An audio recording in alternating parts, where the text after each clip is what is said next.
Okay, so I will say, like, I think working in sprints like we've been doing is great. I guess it's a little bit more reactive because we have to have issues to triage.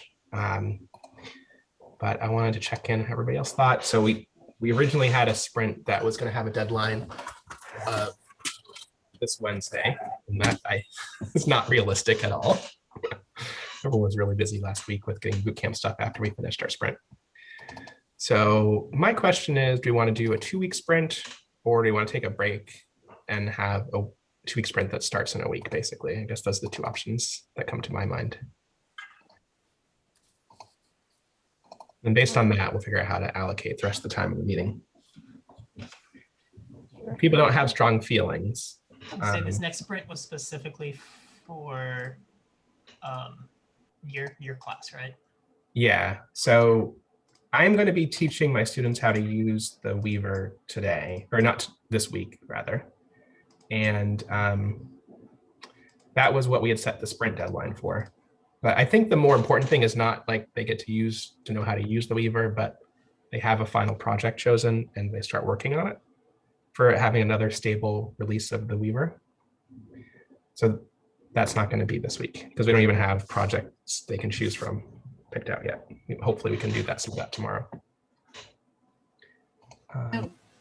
Okay, just a quick question. Yeah. Since you haven't started your class, do you want to change the repo's name to the Weaver? Yeah, that does feel like something we should do. That was the thing that I had meant to bring up, I think, on Tuesday before the boot camp, but then by Wednesday evening I was like, oh wait, no, it's definitely too late now. Even Tuesday I was thinking it was kind of too late to do that, so I think it's okay because we have the branding the same. We can use the same links. Well, depending on use the same links. Some of the links are all very specific, named after package names and stuff, right? I think the links for humans redirect. I'm not sure about package links on the server. By links for humans. It depends on what kind of link we shared. So I think you're both right. So if it was a link taken from the dispatch page, the /list page, that is a link we chose and it's an alias. But I think we also shared links that are to the package installation, which is not an alias, so it doesn't redirect automatically.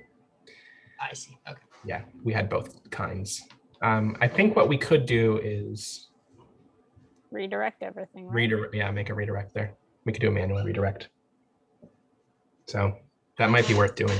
I mean, I think it's going to be nice to have the name of the package aligned with the name that is in the branding everywhere else and that we use throughout everywhere else.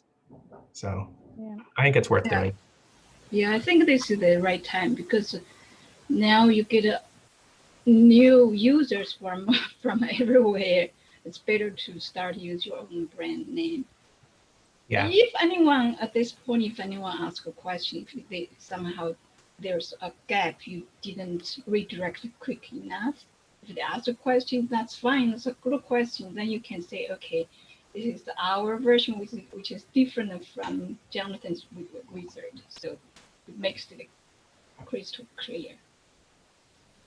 Yeah, I think people will understand it too. And as far as the folks on our boot camp go, I don't think that they know or really have any sense that it's also called the wizard, because that's a different level of detail than for most of them, other than a few folks who'd been following the project all along, like Michael Hofrichter, who filed a bug report on us, so which was great.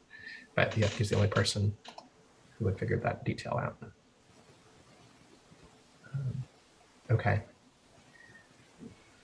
So given that, I think that's a great triage question, but where do we think we are on the bigger picture of timing? Do people feel like we could do a 2-week sprint, which basically means a week and a half, because we're already a few days into this week, as another release target, so we can see what things are ready, of course, and then we'll grow or shrink the bugs that are part of that release, depending on the amount of time we have and capacity people have. So is there a particular thing coming up in a week and a half? or is it just a way to give ourselves a deadline? I think it is both. So I think that probably a week and a half is not also not going to be a time when my students are going to be able to start on their final projects, but it's closer to that time. Mhm.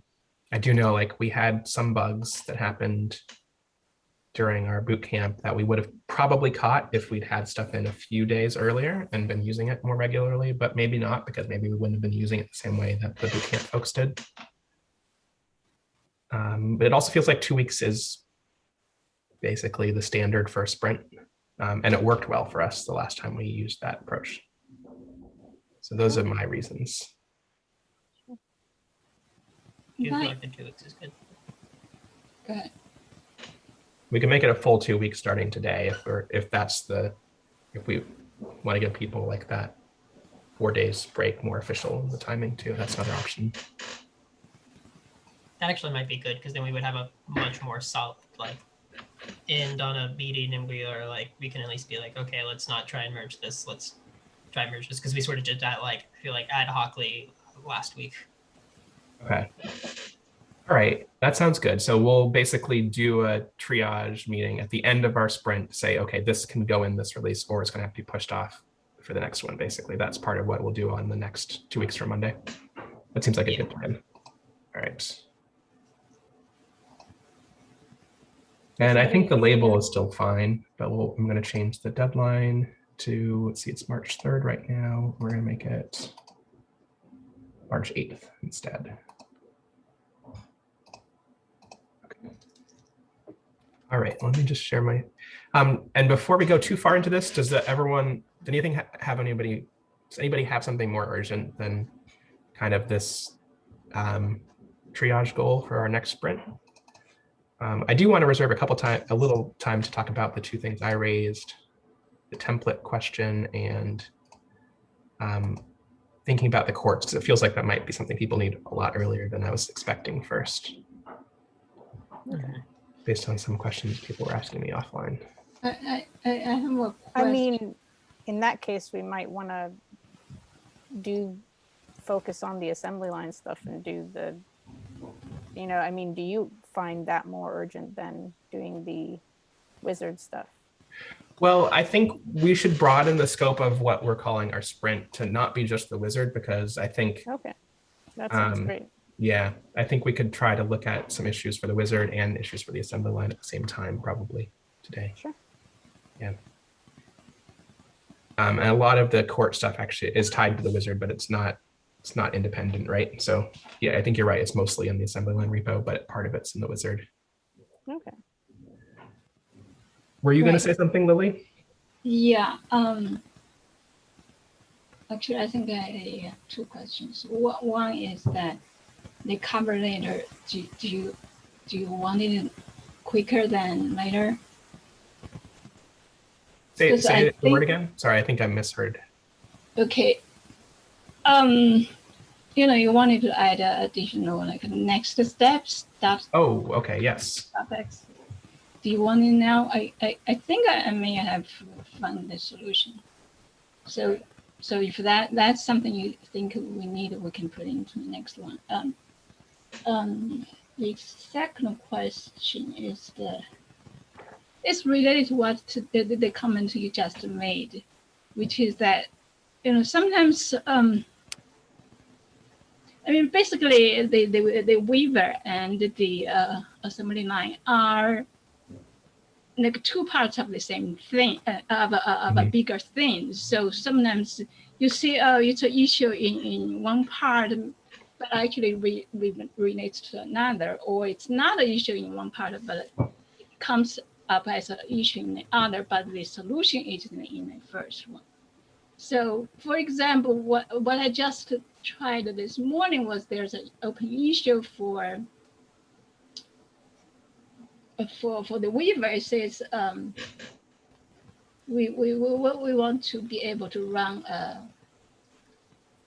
docx that doesn't have any question, just like a plain text file. What's the issue number? Let's see. Yeah, I One- think 105. So I tried it. It actually works already. However, on the Weaver stage, it works fine. Then I can continue to test it from the assembly line stage. Then there was an issue because it complains something about the review screen. So that's just the point I want to make, that these two things, they really are related to each other. Sometimes it's hard to differentiate. you're definitely right. Yeah.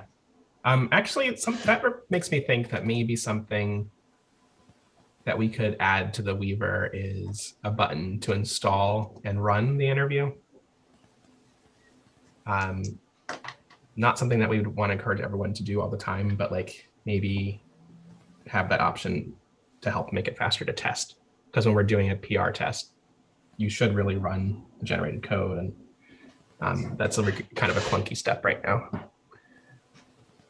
That sounds like a good idea. It may not be like doable right away, but definitely it's something we should add to the Weaver. What's the another PR test? I have associated with this is that instead of looking at one issue at a time, actually maybe take a step back and look at the scope of the of what we are currently handling and what we want to add to it. For example, in this plain text template case, to me, coming from where I used to work, how we do our software in my old job, we scope out what we do, what's the scenario we cover, and your code goes with that design. So, for example, we would design, okay, the simplest scenario is to run a plain text file. And what is the code? How the code handles it. So that's a simple one. And then you add more complex. So with each scope component, you develop your code to accomplish that. So by the end of the day, your code matches with your scope. And right now I feel, at least for me, I'm kind of lost in this big ocean of the Weaver because it has so many features in it. And sometimes it's hard for me to wrap my mind around the whole thing and then figure out which one is doing what. And I think because of that, sometimes we see issues pop up here, pop up there, but how do they react to each other? Sometimes I lose sight in that. So my bottom line basically is trying to say, okay, can we somehow, that's why I was like a month or two ago, I was thinking, if we could break down the Weaver YAM file into a smaller files, and then each file we know what's the specific goals for that file. And then when we have some changes that we need to make, we will think, okay, which file should it go to? That way it becomes more manageable. I don't have to, every time I have to look through the whole file to think what to do or where to make changes. Well, I think you're right, Lily. I mean, the way that I think of that is like we need to do some refactoring. I don't know if I think that splitting the file is completely the right approach, although I do have some ideas about something that kind of relates to splitting the file. So, and I think we could start to think about that. I think we should be thinking functionally though, not just like how big the different files are, but like where are clear functional boundaries. So right. There's some parts of the Weaver, the big pie file that are general use. I think Bryce pointed out like the one that generates a package that doesn't need to be used by the Weaver. I think that would be good in its own .py file. there's this kind of fuzzy boundary of features that are just used by, that are like for generating any old package, right, from a template, and things that are like, this is really only relevant to Massachusetts and our very particular interviews that we are running. So I kind of feel like that's a place where, one, we could maybe do some subclassing and say we're going to have our own version of the .py that's just the Massachusetts stuff. If it's going to live in the module file, and similarly with the YAML file, we might think about how to separate that.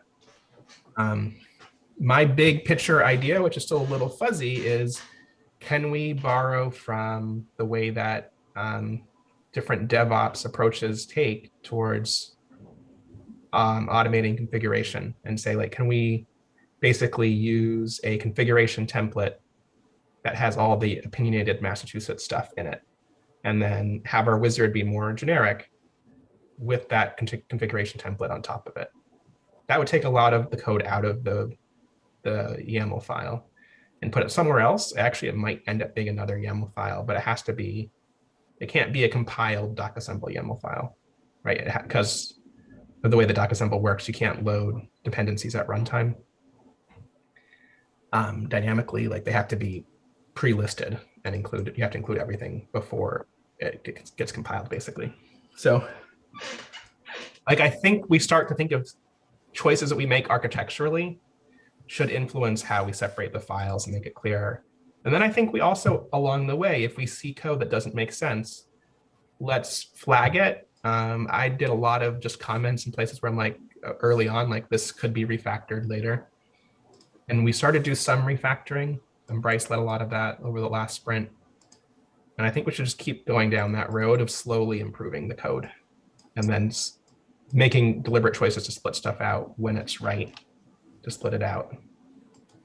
I think that the reason why I think that iterative small approach is the way to go for now is that's focused on like specific use cases and needs, or it's a small refactor you can do in place.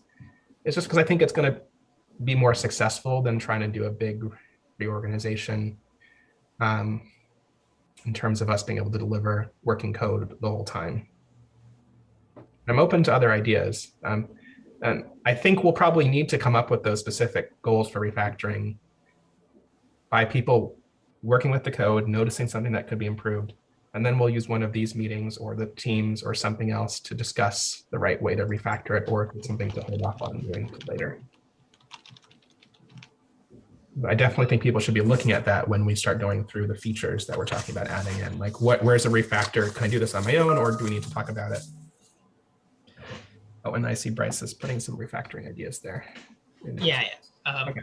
Which I was going to pick up. I have like some. It's not like as wide scoping as what you and Lily were both just talking about, which I feel is more on the like full interview question side. But at least in terms of the like what we're reading in and how we're handling fields and variables and stuff, I have a few ideas. But yeah, sorry, I didn't mean to cut you off there. No, it's not cutting off. I mean, I think I was winding up. It's a good concrete way for us to go. But Lily, since you brought up the topic, I just wanted to see if you had any reactions to that approach, and then we can start to talk about some of the details too. I agree. I think you have a lot of good ideas and the good direction. And my reaction is that right now, because we have to face the reality, right? We are not working in a vacuum. In other words, you have the boot camp, you have the students class, all these things that take time, and also we need a stable, strong, solid system that works. So right. I don't think right now is the time to do the fundamental changes like architectural level kind of changes. So I think for now we can keep it as one file or do small improvements, but just when for example, when the semester is over or when the big rush is over, when we have more time, and then we can do some more fundamental changes. Okay, I think that's right. I think we also should recognize that like the slow time might never come. So that's why I think it's important for us to consider small refactors we can do along the What do way. you mean never come? I don't know that we're going to ever have a place where like, oh, there's nothing keeping us busy. I hope we don't, because it's been exciting. Like we are bringing on board a bunch of new states. They're going to have tons of needs. Like we're at a slower part in our project, but they're just starting there. So we could always work on our own fork, but it'd be kind of sad if they don't get to benefit from that iterative cycle of improvements. And it's just like nothing happens for 6 months. Well, it gets improved again. Maybe as part of these sprints, we can start adding tests as we go, just, not to everything that we make, but just adding a few tests here and a few tests there. That might help us reach a point where we can do something bigger because we have more confidence that we would be able to spot a mistake. I don't think it's going to happen right away because, there's a lot of stuff to test. So, and tests are never the whole solution, right? Like we still need humans to be checking things out, but it may help us get to that point. Yeah, I think tests are definitely part of the picture for us there. Okay, so that said, I think maybe, let's see. There's 2 orders we can do this in. So I will need to leave by 12:30, which is the time that we've set for these meetings. And so I think it's good for us to stop there anyway. We have currently in the next milestone, we have 19 open issues. So I suggest we start by reviewing those issues. And then we move on to the future milestone, which has 39 open issues, and see if there's any issues we want to move from future into the next milestone, and then vice versa, as we're reviewing the upcoming milestone, see if there's things where that really isn't something that can happen in 2 weeks. Or the other thing we could do is start talking about some of those big picture questions about refactoring and say hey, should those drive what we do? But I feel like the sprint might be a practical thing that we really need to do synchronously. And then the other topics might be ones people can start to reflect on the teams and give them more shape and outline before we start doing a synchronous discussion. Sure.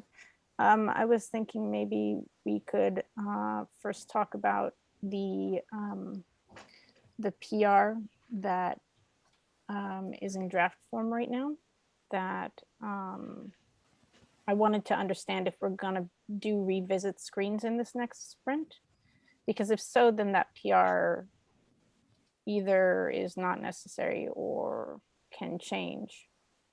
I So- don't know what revisit screens is. Not So revisit that's- screens, revisit specifier, I think. Right. Bryce, So it is yeah. it is a revisit screen.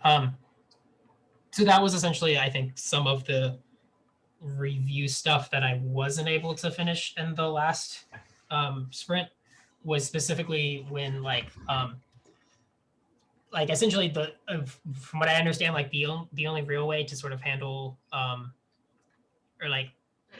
handle review screens for lists of objects in a good way is to have a entirely separate review screen. So it's each the DA list has a revisit attribute on it, and if you do on the review screen, you edit that revisit screen, it just takes you to a completely separate screen that is not the same, not the same screens that are in the interview, but it specifically is, these are all the things you have in this list. You can edit them and you can see them all in a table and stuff. And then being able to click on each one, edit, would bring you back to the original question. But So this is a new feature context that is- we're talking about adding, basically, right? So we're gonna. No. well, yes. So, I mean, hang on. Let me give some context. The revisit screen is what I'm talking about, just to be clear. That's what Bryce described as a new thing we would be adding at some point. It's not Right. The current not the code document, all the things. current code assumes a revisit screen. The current review screen, the way it's currently coded, assumes that there is a revisit screen.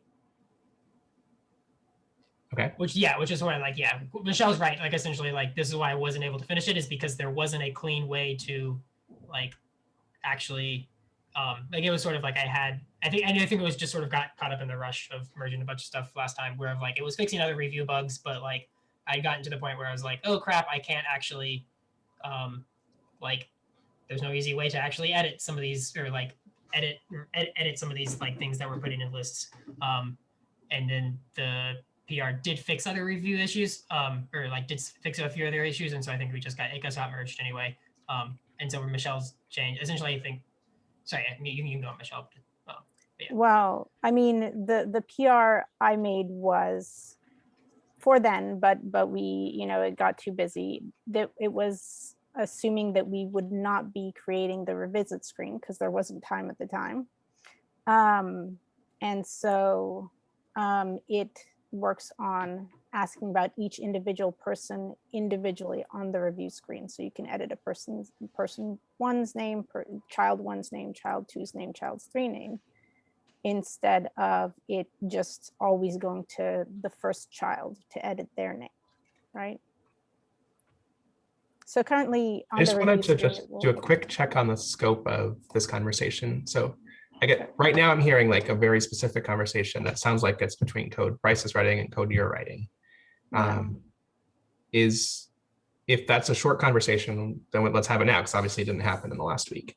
But if it's a much longer conversation, then I might say that maybe just you and Bryce are the two folks that need to have it. But let's so just the question, wanna check out that. the question is about the future. That are we going to go with each individual person listed on the original review screen, or are we going to go with a revisit screen that will list the individuals? So which one do we want? And then Bryce and I can talk about how to implement that.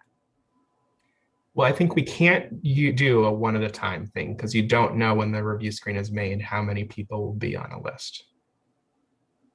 I mean, when we generate the wizard, we ask them if it's going to be 1, 0, or many. But if let's assume it's the many scenario, then there's no way to create the right number of edit buttons.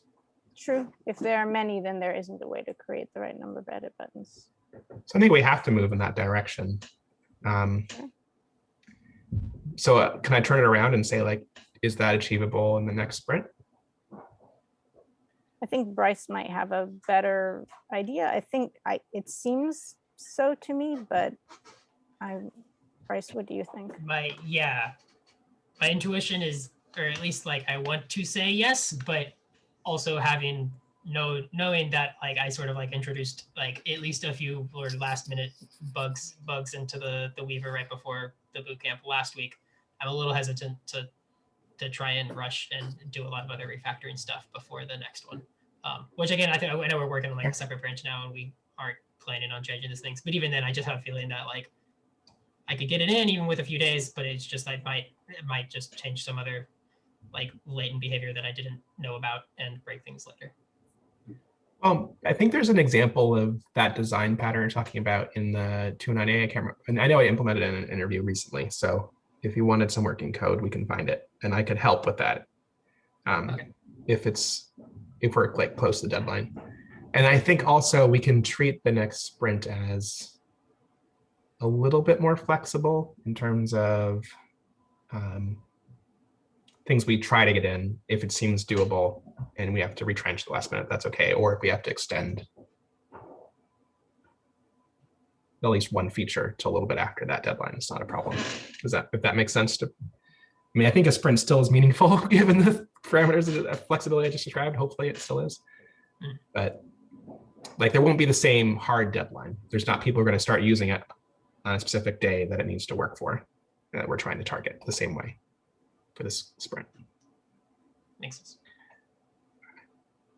Especially because we got a lot of the big picture changes done that we were hoping to get in place. Like the big thing was moving to our new repos. Like it would have been terrible if we had the MA virtual court repo is what the Jet Wizard was still pointing to. That was like the biggest change that we did. And the rest, everything else has been kind of gravy, I think.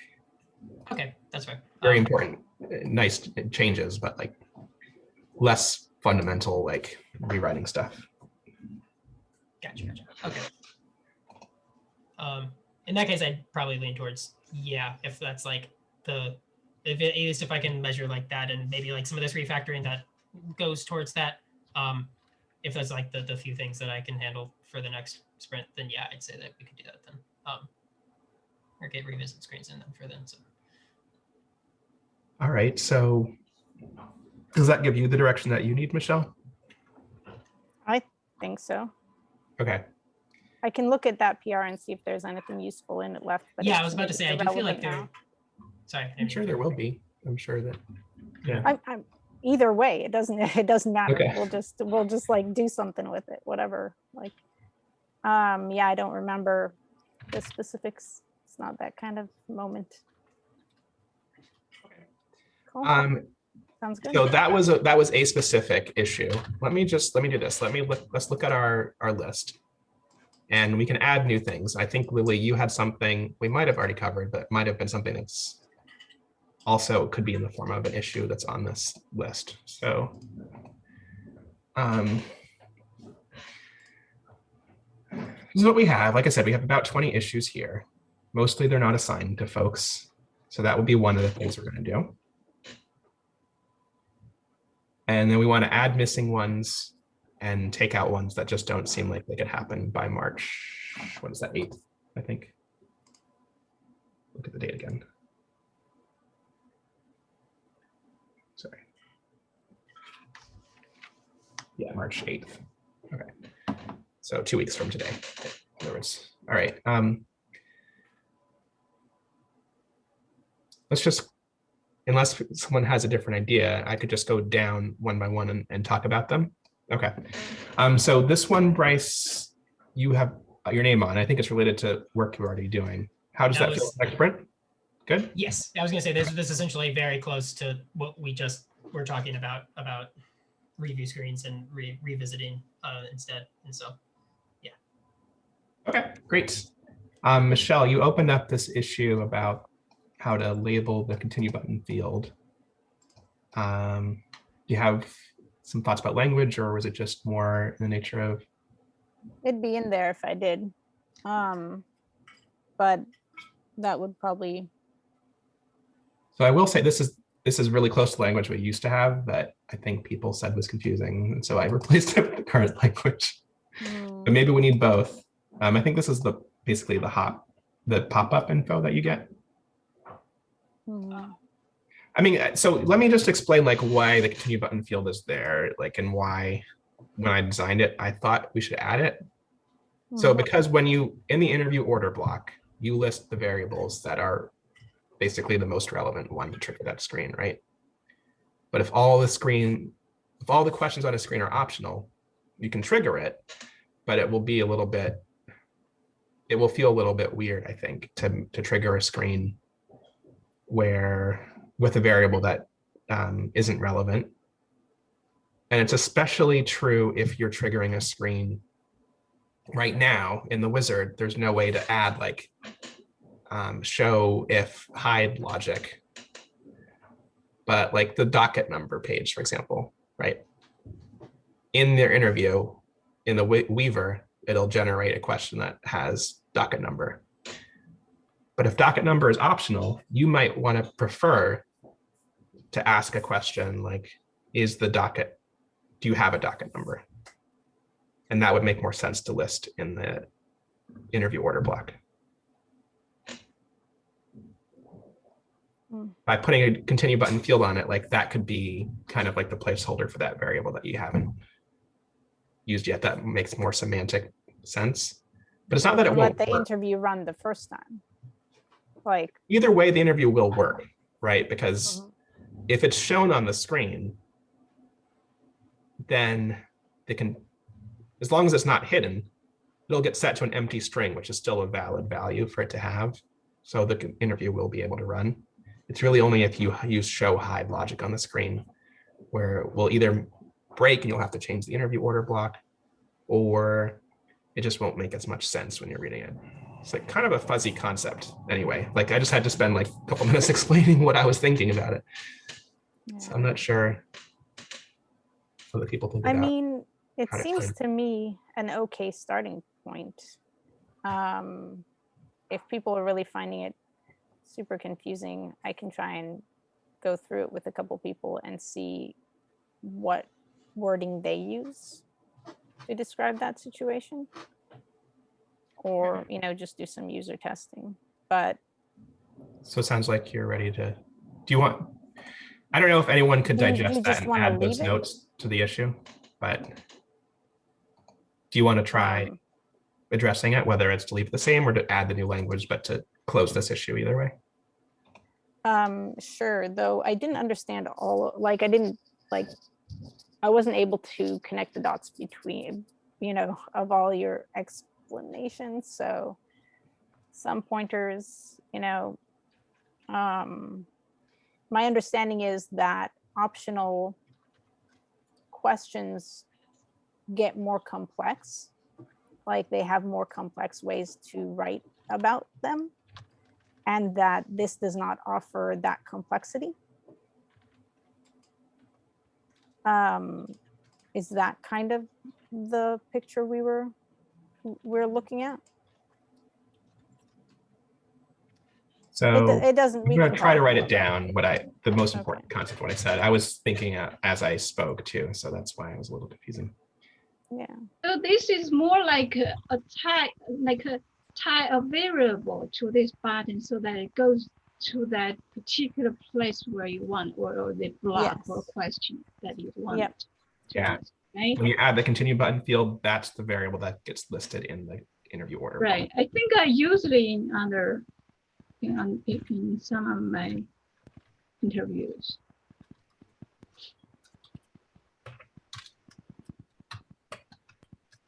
So it's like overwriting the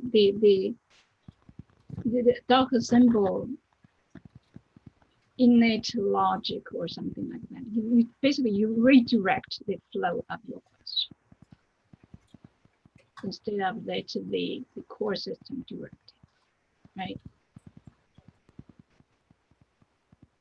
So yes, it's a way to control the flow of the interview without a variable that otherwise needs to be set. Yeah, and originally I had it, I think I tried to explain that in the description that you checked the box for. And then I was like, maybe I should just say what it does rather than try to explain why, because I think the explanation people didn't quite understand. I think it is like kind of a detailed nuance of DocAssemble people to figure out. That's not quite the level of detail that most people have when they first run the wizard. I do think it's useful still, though, for people who do have that level of detail. Yeah, it definitely it's useful. But as you said, for people who are running this for the first time, it's difficult to understand, no matter how you explain it, because they haven't tested the sugar. They don't know what sweet means. It can explain in words, but they still don't know because they haven't experienced it. Yeah, I think I'd have to talk to a person. If you have a person you specifically remember, that would be a good start. Or I can try and, you know, use one of our old students as a guinea pig. I'm not sure who all I have access to, because I think someone new to it, like people at the boot camp, would be best in some ways. But I have a Have you sense that's found not that? appropriate.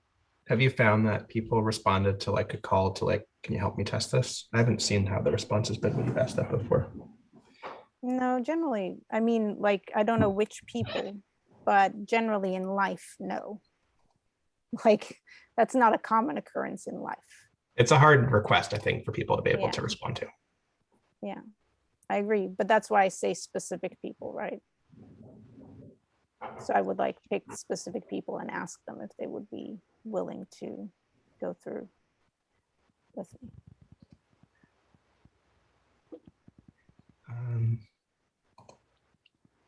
Yeah, I think I don't know who the specific person would be, but I think that is probably the more successful approach. Probably is to like have a person who can give you feedback on the language. It's an open call. I think people won't quite know how to answer it, and so therefore they won't. Yeah, I mean, we got some feedback live when someone asked, like, what does that mean? And we had to try to explain it. it's true. Maybe we So- listen in the breakout rooms. I think we probably just have to use our own best guess after now that we've explained it. We can try some other language and just see if it's better. I think that's probably the best we're going to be able to do.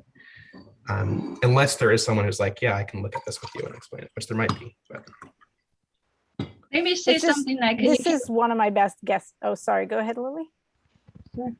I think you maybe say something like, if you want to override the logical flow, try this one. Something along that line. Then when people don't register, they won't click on it. In other words, if for the first time, people, they won't use it, which is natural, which is fine. Only when they get it more experience, then they come back and they can understand. Okay. and we could even phrase it as like, hey, we could even be more explicit and say like if it's mostly about show hide logic, which I think is true. We could even say, do you want to add any show hide logic on the screen? But it really is if all the fields are optional. Like I've run into plenty of interviews where like show hide is a type of page on which all fields might be optional, but I think the key is there aren't other variables you can use to show that page because they are optional. Yeah. Well, again, it will work if you have all optional fields. So it doesn't break it. It's really more just about like having the interview order block have a better semantic map, I think, to what the interview is doing. But if you have show hide logic, then you can't just refer to that variable that might be hidden. Right. I mean, that is the first draft of what I used. And I feel like I got some confusion from that. Yeah, for sure. I totally believe like users know best, but trying to figure out how to like narrow in on it. I can think about it some more. Okay. So we'll let you just, and it might be that the answer is like, we don't change it or we do, but that will be your assignment, is basically to figure out how or whether to change it. Sure. This feels like a good one to keep in for sure. Letting you add interstitial screens. I don't know if anyone other than Bryce had a chance to test the reorganize fields branch. I didn't get a chance to do that. It might fit in there. I guess let's just noodle a little bit like for where this would come in, where people would click a button to add an interstitial screen. Would it be something they do at the end or in the middle? I feel like it still makes more sense, at least because the way we're displaying everything to everyone is that like just to have, I guess like screens like that are triggered by the same like add a continue button that we just talked about for a bit. Does it make sense to just like, if that is clicked but nothing, like none of the fields are, then like that sort of is the behavior? Okay.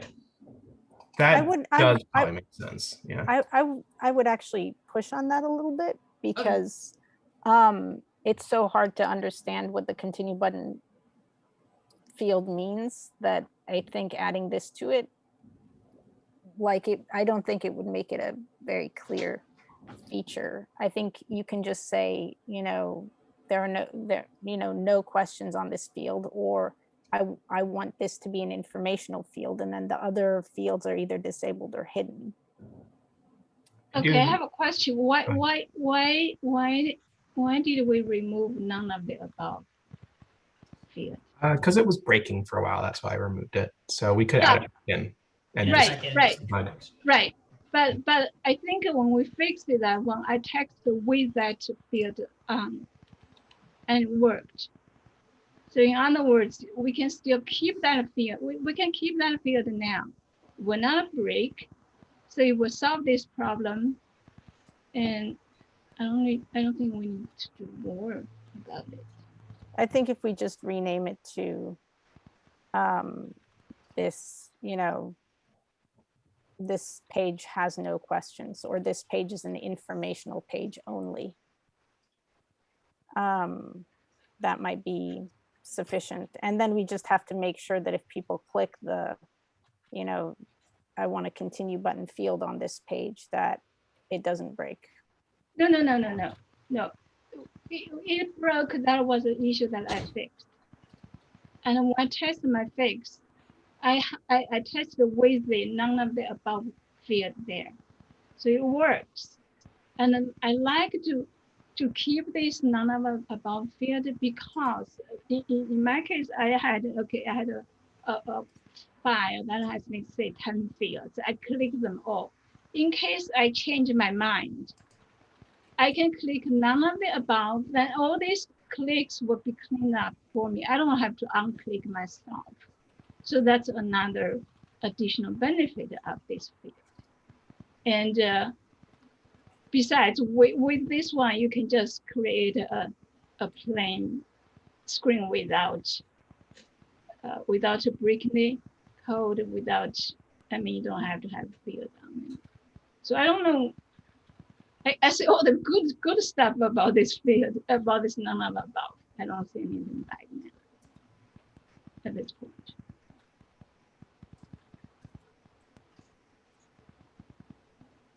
So I'm just writing down the ideas. So I think, Bryce, your idea was this one: add a continue button field and none of the above. And then the other thing we could do is like not even make someone click the continue button field. I guess they don't really need to. If they click none of the above, we could automatically create that screen with continue button field. I think originally it was okay. We had none of the above, and then we had a continue button. You had to click both, otherwise you get an error. And we fixed that thing. So now you can just click either of them, you can go. So I guess the You want thing me to is, play like, with yeah, it when a you're little? looking at it and you're like, hey, I don't want to add any fields on the screen, you might not even think of that as being an affirmative choice, right? That's one argument for you just using none of the above.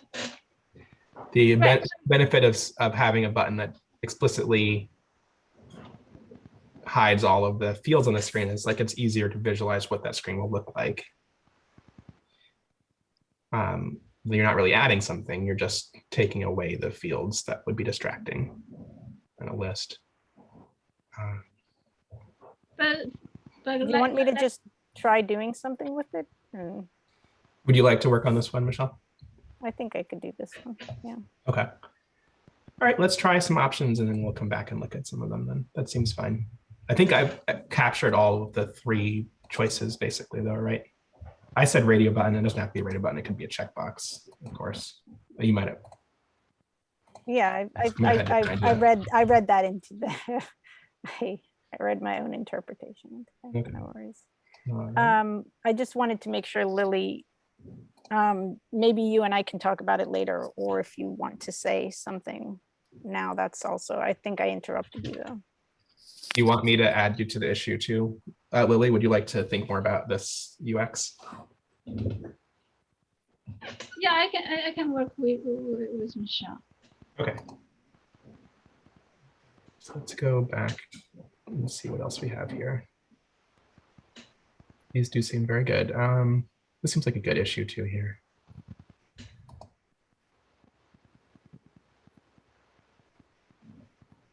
This is a pretty small one. So I'm realizing, Bryce, like we gave you a bunch of stuff and then it kind of took over your last 2 weeks.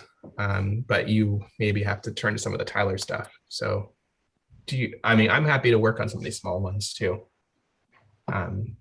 You open this one, I think it's a great issue.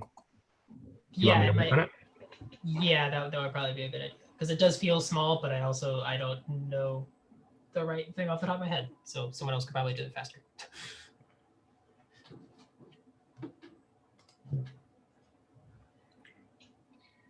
So I'm going to assign this one to you, Bryce. This is like a consider, and you've been doing a ton of refactoring already. So you can close this if you're like, that's not the way we're doing it. So it's not restrictive. And you might already have addressed it. The refactoring already did. And then in that case, just close it and note what you decided to do. No, I didn't get to that. I didn't get to that part yet, but I do think it's a good one. This one seems like just a bug. I'm gonna just change that label. We just have to investigate it. Is this only in the validator? It's not actually something that affects the live weaver from what you remember? It was Given this just one in was the 7%. validator, from what Okay. I recall. Signature date was handled correctly elsewhere. People definitely use the validator, so we should think about, we haven't really prioritized that at all. Yeah.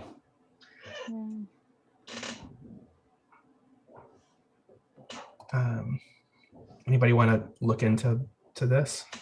Figure out why that's happening? I'm assuming it's something to do with what list of constants it's in. Or is not in, one or the other. Oh no, it's probably actually, it is bolded, so that's not the issue. It's just not showing in that column. Why don't I just look at this one? I think that'll be useful. Okay. I'm skipping this one because I know that could be a long one. Let's just keep going here. All right, the addendum one I think would be a really great thing to do. If I were going to take a big one on, this is probably the one I would do. Hmm. But I don't know if I it's like really the realistic issues. for the next sprint. But yeah. Well, all the code is there in the back end. We generate, basically we're talking about adding a new button that says it should show what we thought the overflow limit was. And it should let them choose whether to put a limit in there or to add it to a new list of fields that get an addendum created for them. That's basically how I think of it. Hmm. So it's Another mostly issue just could adding just be UI that- elements and then a list. Sorry, I talked over you. No worries. I was thinking an intermediate, not, I mean, it doesn't take it very far, but slightly intermediate issue might be to show people what the character count is on the field. But I don't think it will address the, Are you thinking when they run it? Or are you thinking when they're doing the weaver? when they're doing the loop. But I don't know that that's so necessary. It's just that, like, if you're looking at it and you're like, should it have an addendum? Well, how many characters does it let you type in there? You Yeah. know, but We'll definitely will need that. So right now, if you have a PDF, you see it in the generated output, which is really the earliest place you can do anything with the addendum now anyway. It'll show it as the max length on that field in the generated okay. output right now. Okay. So, I mean, I think this would be useful. I think maybe we could leave this and see what other issues look like and then say, is this one we want to like, is there time for this? And then Yeah, I don't know. in the yet for context sure. of other issues. We'll have enough So, time. I'll put it at the bottom of my list of issues for sure. okay. This is one I think would be really great. So we kind of were just, when I was doing the first draft of this, I was kind of flailing around a little bit for the best way to make the interview metadata block run. I know a much better way to do it than we did then. Originally, it was YAML, which I think is way neater and easier to read. And we made it Python code, I think because of some problems we were having getting it to trigger it. But I don't think those were actually the best way to fix it. I'm happy to just undo. I wrote the first version and then I undid it. I'm happy to switch it back and make sure it works. Sure. I think for some of those, like, it would also be good to, well, no, that's a documentation issue. I was trying to, I have a piece of documentation that's like, describe what the metadata, the interview metadata means. And I have not been able to answer most of those questions. But yeah, maybe I mean, it'll be more clear after that. I think we can keep thinking about like if there are any of those keys we should revisit and or refactor or change the name of. That's something we could keep talking about as we do it. But I think of that's like kind of a parallel track. Yeah. Or if just whoever's working on it adds a comment if they know of like why this, you know, what the purpose of this particular thing is, and then it's right in there. Yeah, I think Some of them are more aspirational than anything. that's okay though. It can say like this is for when these get tagged or, for search engine results in the future or something. I mean, Okay, so radio, I'm just going to move on if that's okay. Oh, sure, yeah. Radio buttons, Bryce, I think you got really far down this rabbit hole, and can we just, I don't know if we have the latest notes in there. So what did you find out? Was it possible to get what we wanted from PDF Miner or not really? I think this was as far as this rabbit hole as I got. Or at least everything that was in there. Okay. I didn't get a chance to like look closer or at least start using that Stack Overflow question. But at the very minimum, like if like mostly because like, sorry, I don't know what I was going for there. Yeah, like if anything, like we'd have to start like diving into the PDF file with our own tools, like completely outside of DocAssemble stuff. So useful, but it definitely seems like it's a relatively bigger scope. I'm gonna move it to future then. Yeah, but it's not like we can't close and say, hey, it's impossible yet. You think there might be a way to do it? Yeah, I think there might be a way to do it. And I think it's probably a good idea to keep it at future and maybe like this is just becomes an upstream fix in DocAssemble. And the big thing we would want to do is to make sure we're actually able to assemble a document with radio buttons, right? And that was where I thought maybe there had been a blocker. There might, oh, that's a good point. Because that's, I did not think about that at all. Okay. Yeah.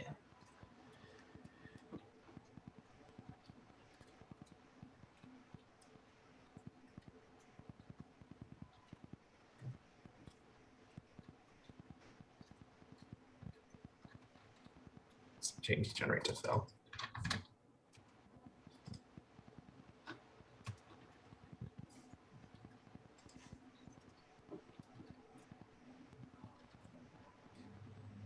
Okay, let's just leave that for now though, and we won't even assign anyone to investigate it yet. We'll just leave that for another sprint potentially.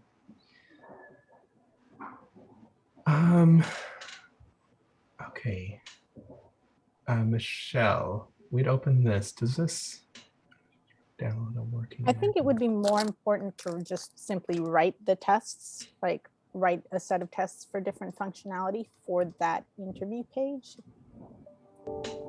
I mean, we can also add the Cucumber testing library in. That's also possible. I just think that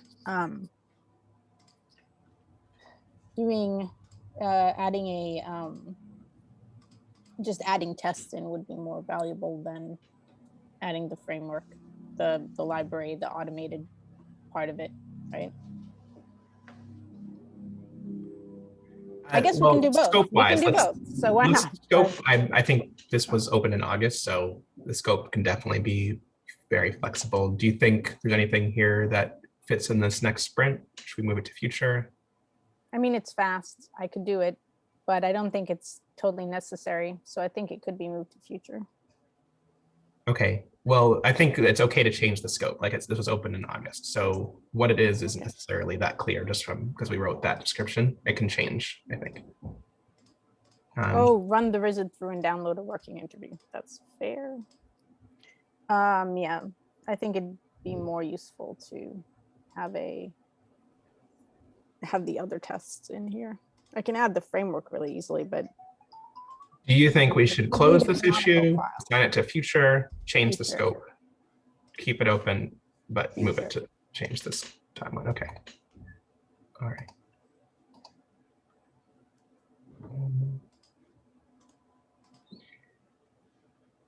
Okay. This feels like, oops, escape user input.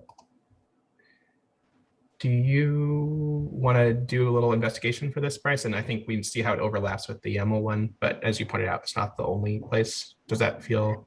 Yeah, that feels like that would at least just take like a short amount of time to look through everything and at least know how big the rest of the scope is. And from there, I might bump it to future if there are a lot of other things, but yeah. Okay. And then I'm just going to put in there what you might have already realized, but we could probably just use JSON.dumps. Yeah.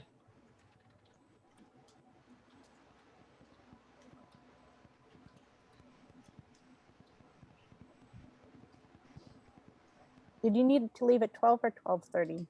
12:30. Yeah. Okay. Okay. So this one. All right. So the description should update.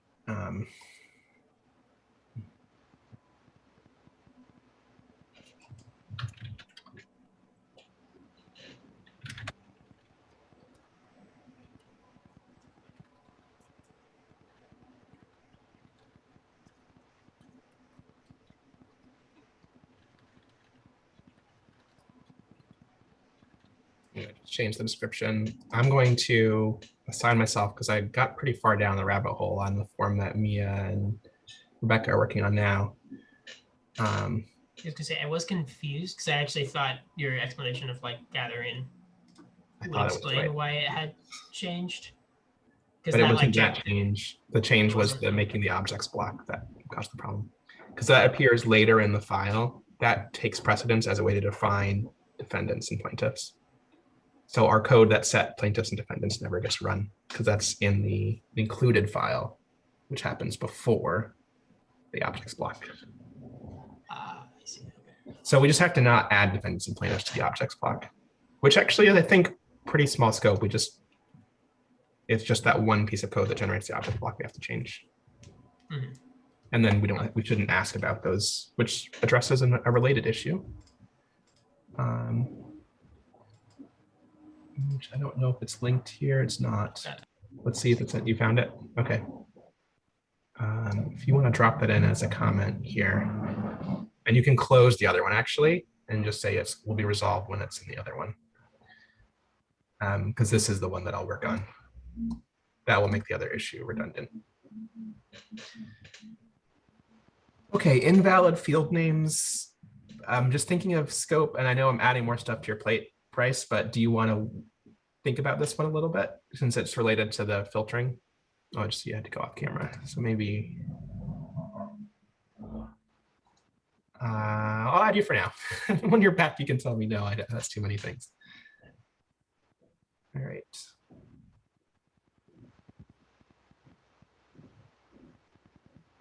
Okay, I'll take on this one, information about people screen to valid choices, because it's tied to the other people block stuff I'm working on.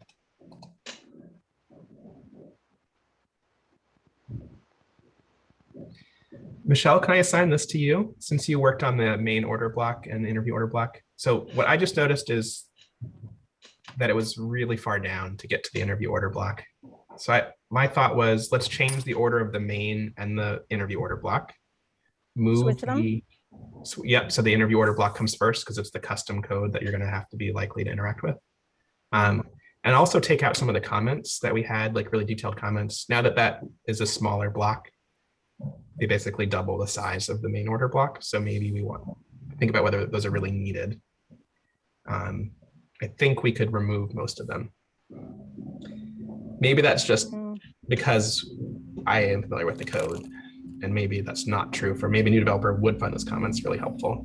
But well, so if we assign this to me, I'm gonna like tend towards more explicit comments. That's just, you know, kind of my preference usually, and I'm not sure how to test that other than a gut check. Or I could try and solicit some feedback from the channel and like ask specific people, but like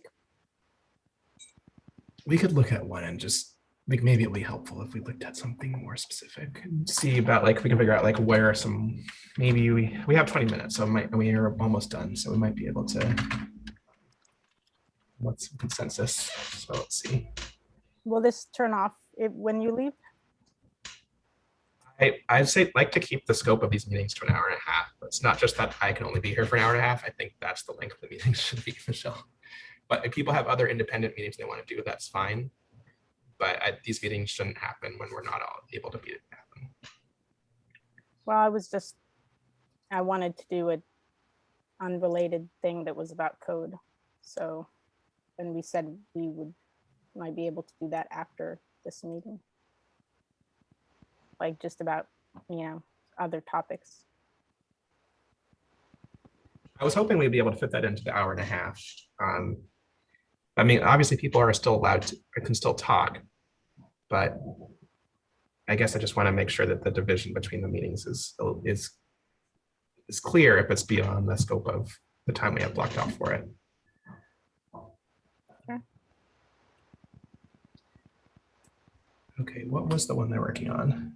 Do you remember, Bryce, which interview Mia and Rebecca were doing? I forget where I put Motion it. to stay general. I didn't name the project with that. 20, apparently. whatever rule 27 was.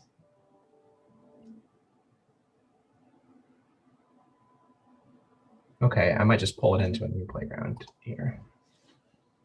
So what I noticed was,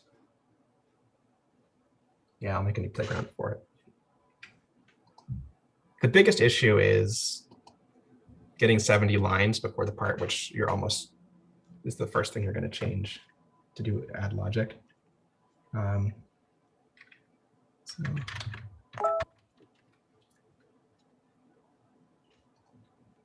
And then really, if we move the order of those blocks, it's a lot less important whether we take out comments or leave them in. I think also to think about is the convenience of having the blocks that you're editing close to each other. Yeah, those are all like important considerations. So it's hard to know when they're like, when it comes to the metadata style blocks, it's not necessarily clear when you're likely to edit those together or independently, because they all kind of stand alone to me. But definitely, obviously the case when it comes to the question blocks. Wait, was it this one or was it the?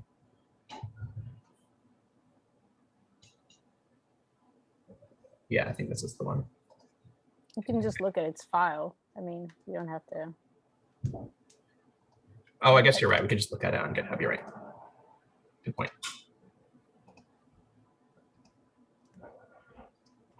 Okay. All right, so let's look at this. So one thing is if we make this YAML, it'll be a little bit more concise, or at least visually less cluttered. So that will help a little bit.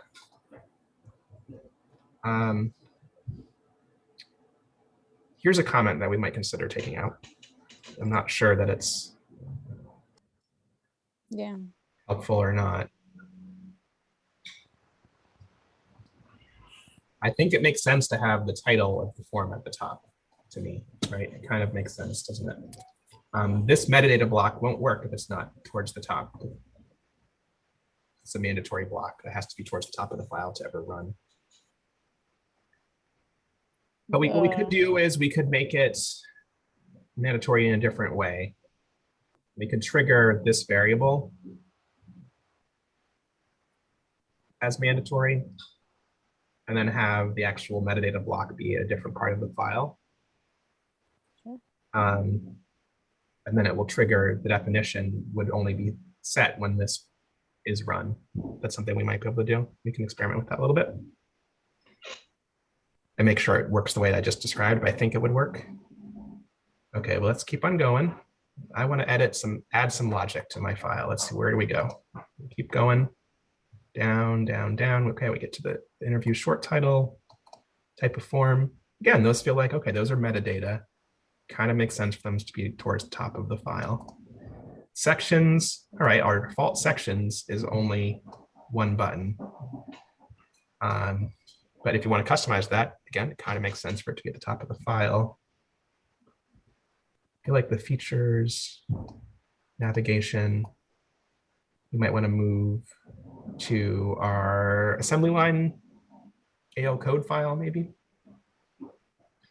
Sure. Objects block, logically, it makes sense to be kind of towards the top, but now we get down to, okay, we have the main order block. So what I have found, and the reason why I suggested maybe taking out some comments, like I think this one doesn't make sense. It says preview question. I added these comments, a lot of these comments, by the way. I'm just thinking we might not need them anymore. This is all front matter, right? So to signal the transition to stuff you should touch and stuff you shouldn't touch, I feel like the comments aren't as important anymore because it's given in the structure of the block itself.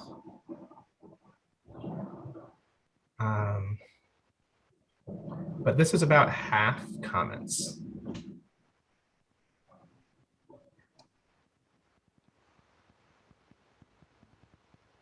And then we get down to line 80 actually in this file here, until we get to the part where they start customizing something. So my goal is just to move this up. I think we can move all of these other code blocks to the end of the file. They'll still work. That would help.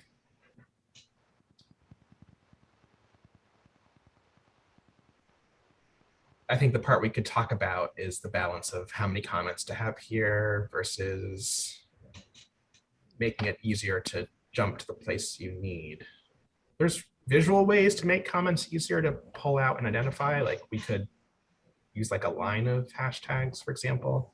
I was gonna say one thing, at least some of these like first comments could just be comments in the YAML, like comment colon pipe with like the full, like at least those first 3 lines are all describing the entire section, and so they should probably be like YAML level comment. Yeah, I think that's true. That's distinct visually. That helps as far as clutter goes too.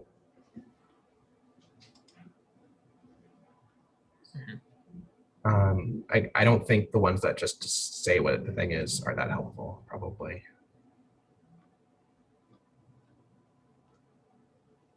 Like, I think these are clear enough variable names that we probably could remove those comments. This I feel like is worth highlighting, because it's the part of them, it has to be in the middle, but I think highlighting it and say, hey, here's where we call the other block, I think that's a good comment to have. I think this is a good one to have because people might want to change that and it might be hard to find. I think this is redundant because of the name. So those are the specific changes I would make here. I think that's a good idea to move this up. I think we could probably make it a 1-line comment. I don't think it needs to be 3. That's fair. So controls the flow.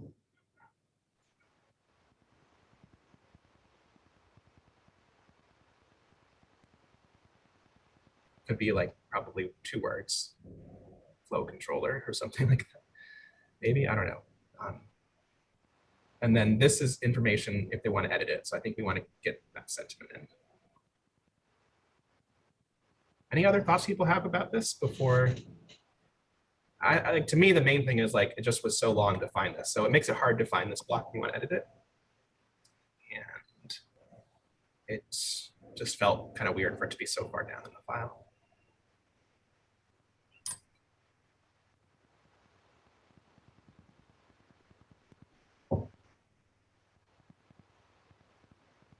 I think all the stuff we talked about is good.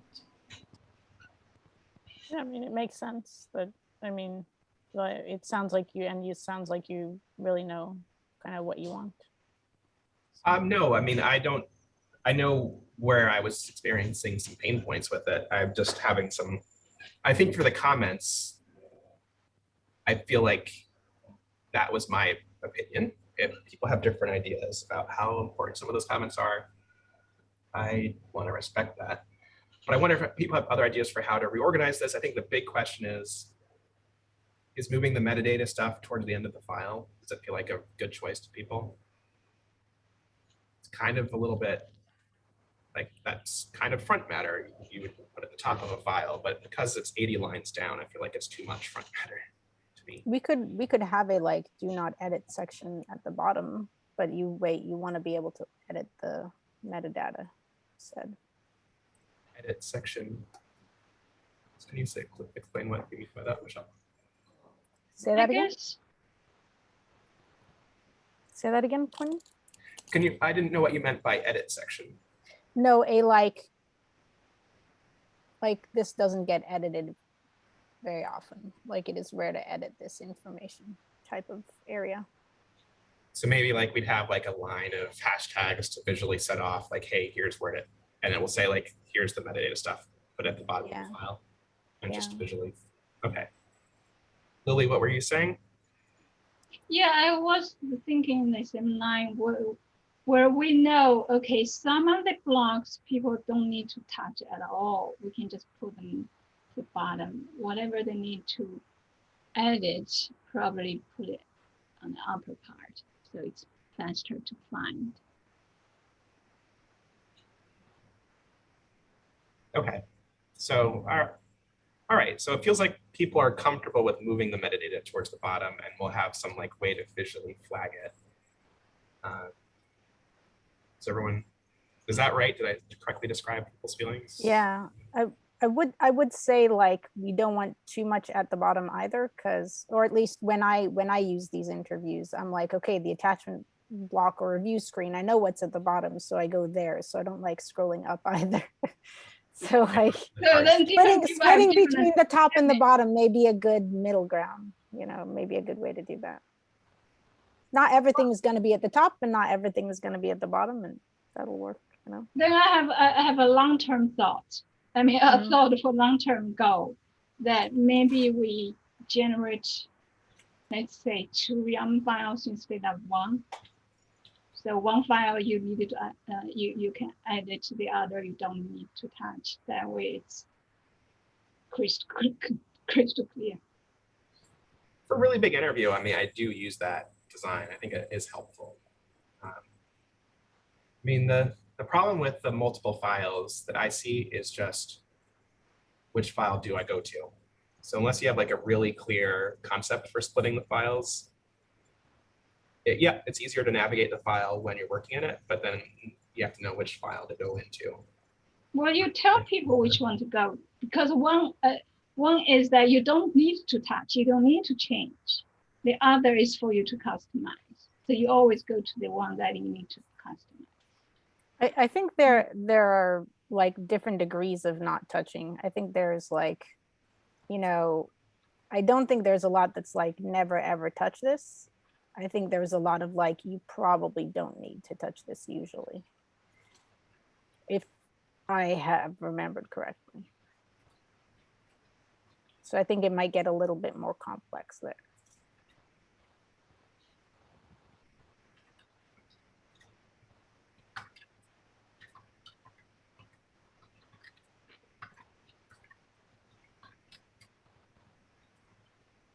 And then like, I think,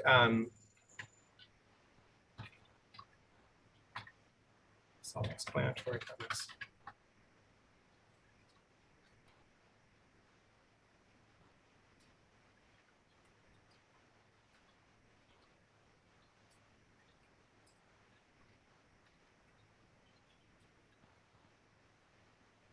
We're going to move the main order block under the interview order block. Does that feels like an easy thing to do?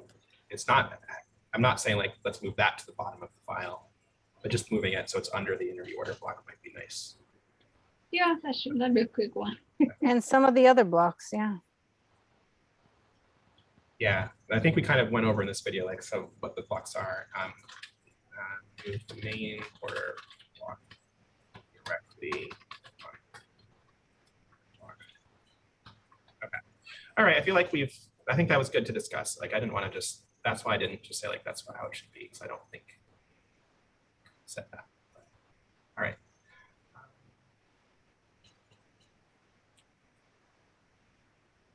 We have a couple minutes left. 4 issues to assign. Tables, I like this idea. I feel like it's too unscoped. I'm just gonna move that to future. If anyone has something quick to say about it. Mm.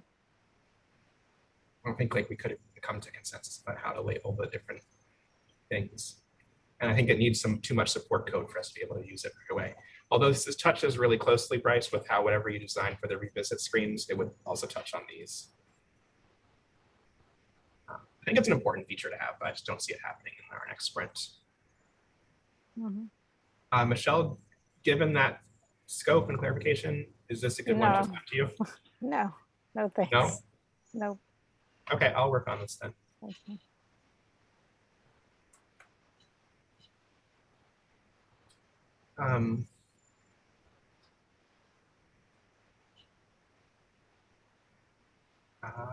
didn't realize I have everything that was on myself. But I did this for another. I could do this one. So I already have done practice installing a package on the server with the API. I already have code that does that. Does anybody else want to work on that?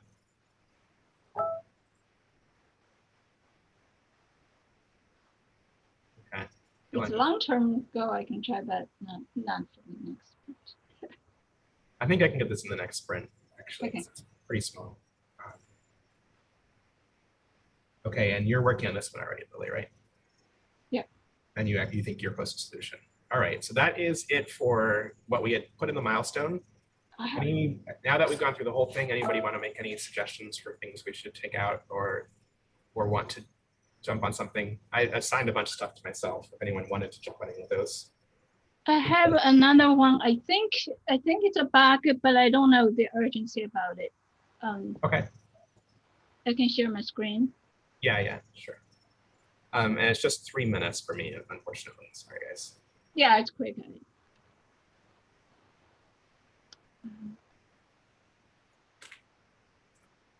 Okay, so this is the error I got when after I ran a plain text file through the Weaver, and now I imported it into a new project, and when I run it, it complains about the review block.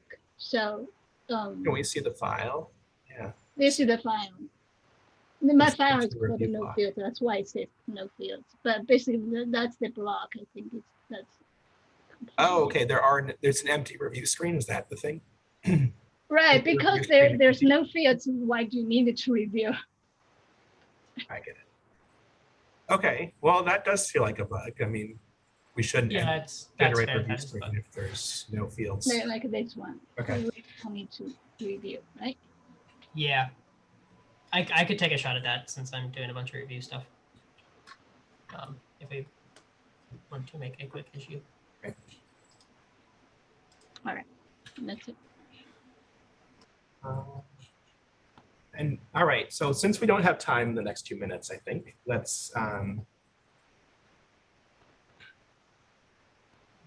Bryce raised some stuff on the teams. I had put in some other thoughts, like big picture stuff. People use the teams to comment on those. But also, if you want to go through the future milestone, and this is a good chance for us to add more issues and think through that. We'll have to do discussion offline. We do have a bunch of unassigned issues as well. So let's try to give those milestones, and then we can revisit. And, I guess we're not going to have another meeting to do any revisiting of the milestones till next week. That feels okay. Let's just do a check-in on progress and see how we're doing. You might be able to at least check in tomorrow, which is not very long from now, but Yeah, if during it's possible, stand-up. like if people have a bunch of new stuff for Friday. that they're not sure about and want to just check in tomorrow before they add it, we can do that too tomorrow. Or Friday or something. Yeah.